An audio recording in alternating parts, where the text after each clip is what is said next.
त्यापेक्षा थेट निर्णय घ्या आणि सरकारला सांगा, या सरकारचं जनक हे RSS आहे, संघ आहे. सांगा तुम्ही, मोदी तुम्ही जा आणि त्याच्या आधी धर्मेंद्र प्रधानला घालवा, हे मोहनराव भागवतांनी थेट सांगायला पाहिजे. पण राऊतसाहेब, धर्मेंद्र प्रधान यांचा राजीनामा केंद्र सरकार म्हणजे त्या सरकारचे नेते नरेंद्र मोदी, अमित शहा घेत नाही.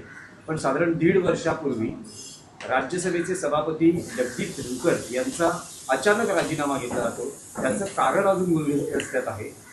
तुम्हाला काय वाटतं की तो राजीनामा घेतला जातो आणि इथे राजीनामा घेतला जातो? नाही, तो राजीनामा यासाठी घेतला कारण उपराष्ट्रपती जगदीप धनखड यांनी काही वेळेला उघडपणे शेतकऱ्यांची बाजू घेतली आणि सरकारच्या निर्णयावरती कठोर टीका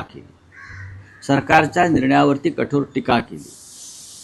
ते विरोधकांना भेटत होते आणि विरोधकांशी चर्चा करत होते.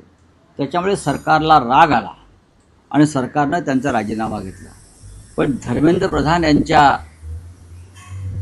कृतीविरोधात, गुन्हेगारी कृतीविरोधात देशातला तरुण खवळलेला आहे. तो उपोषणाला बसलेला आहे, तो आंदोलन करतोय, याचं सरकारला काही वाटत नाही.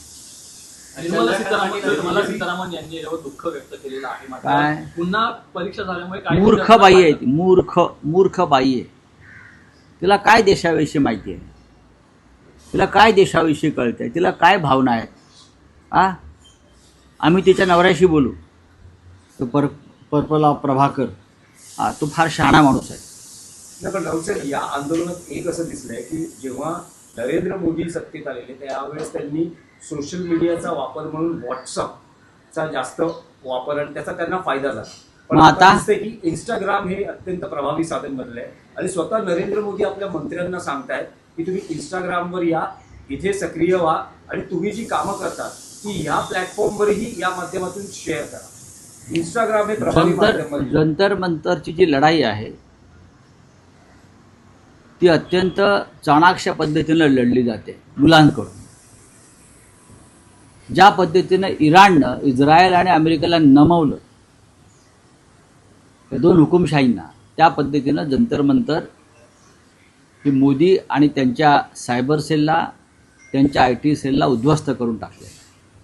आपण बघितलं असेल, इराणच्या युद्धामध्ये इराणी तरुणांनी ज्या पद्धतीनं सायबर सेलचा आणि त्यांच्या ज्ञानाचा, IT ज्ञानाचा वापर करून अमेरिका आणि नेतन्याहूला नामोहरम केलं होतं, त्याच पद्धतीनं जंतर मंतर नव्हे तर देशभरातील तरुण वर्ग जेनजी हा मोदी आणि त्यांच्या IT सेलला उद्ध्वस्त करतो आहे.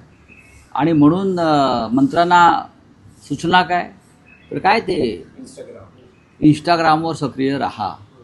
आता कोणी राहायचं इंस्टाग्रामवर? मग मंत्र्यांनी कामं कधी करायची? धर्मेंद्र प्रधानांनी कामं कधी करायची? किंवा ते जे बिहारचे मंत्री आहेत माझी म्हणून, त्यांचे इंस्टाग्राम कोण चालवणार? त्यांचे किंवा इतर काही मंत्री आहेत अर्धशिक्षित, अमित शहा सारखे. स्वतः मोदी अर्धशिक्षित आहेत, त्यांचा इंस्टाग्राम कोण चालवत आहे? बघा, हे सगळं एका भीतीतून निर्माण झालेल्या गोष्टी आहेत. पण राऊतसाहेब, एक बदल मोदींमध्ये जाणवतो आहे. आपल्या भाषणाची किंवा निवेदनाची सुरुवात मित्रो या शब्दानं सुरू करणारे मोदी आता फ्रेंड्सवर आलेले. फ्रेंड्स. पण जंतर मंतरची पिढी त्यांची फ्रेंड्स कधीच होणार नाही. मी तुम्हाला सांगतो काय, ते गोंधळलेले आहेत. त्यांचा आता मेंदू चालत नाही. त्यांचा चेहरा बघितला असेल तुम्ही कसा सुजलेला आहे, झोप उडाली आहे त्यांची सगळ्यांची. त्याच्यामुळे मग मित्रो, फ्रेंड गोंधळले आहेत. इतका गोंधळलेला प्रधानमंत्र्यांना खुर्चीवर राहू नये. देश अडचणीत येईल, त्यांच्यापासून देशाला धोका आहे.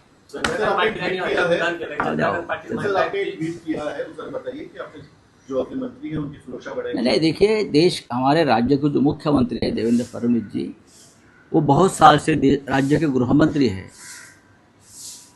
लेकिन पहली बार बतौर गृह मंत्री एक विजनरी निर्णय लिया है कि राज्य के सभी जो मंत्री हैं उनकी सुरक्षा बढ़ा दी,